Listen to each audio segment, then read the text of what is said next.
Welcome to the regularly scheduled Smithville R2 Board of Education meeting for December 15th, 2021.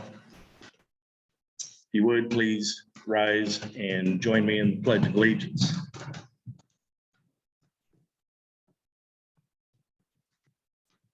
pledge allegiance to the flag of the United States of America and to the republic for which it stands, one nation, under God, indivisible, with liberty and justice for all.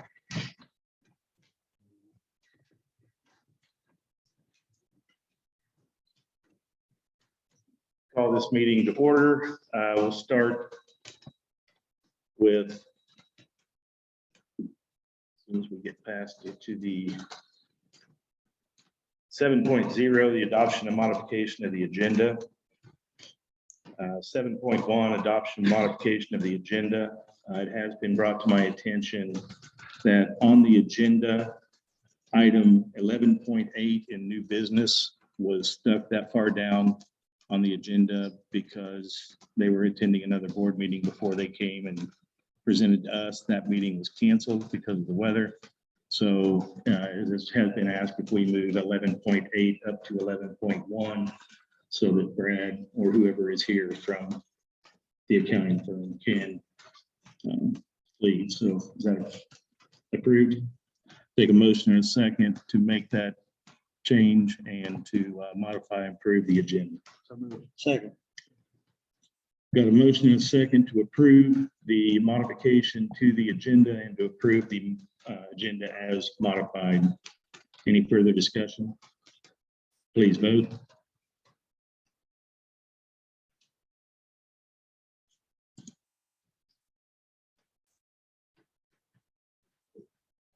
Motion passes. 7.2, approve the board city joint meeting minutes from November 2nd, 2021. Comments, questions, or modifications or changes that need to be made to those minutes?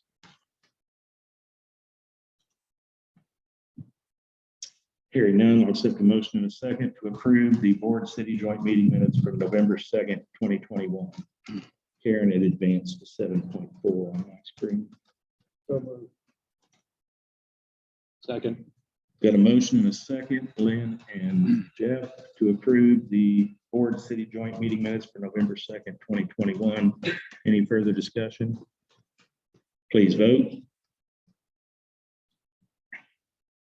But this is still on 7.4, so don't vote yet. We should be at 7.2. It advanced past 7.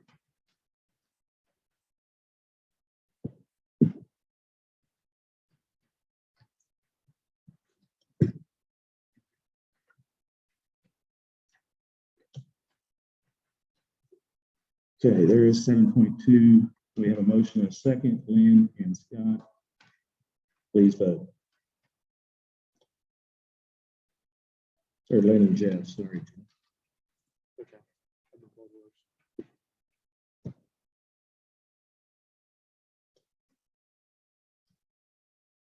Motion passes. 7.3, approve the program evaluation workshop minutes for November 2nd, 2021. Comments, questions, or changes need to be made to those minutes. Hearing Great none, discussion, great presentations. Thank you to everyone who helped with that. I'll accept a motion in a second to approve the minutes from the program evaluation workshop held on November 2nd. Second. Got a motion and a second to approve the program evaluation workshop minutes from November 2nd. Any further discussion? Please vote.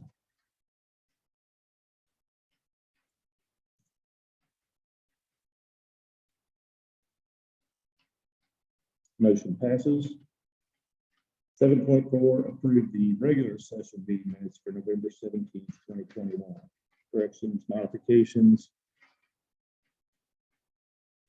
Hearing none, I'll accept the motion in a second to approve the regular session meeting minutes for November 17th, 2021. Got a motion and a second to approve the regular session meeting minutes for November 17th, 2021. Any further discussion? Please vote.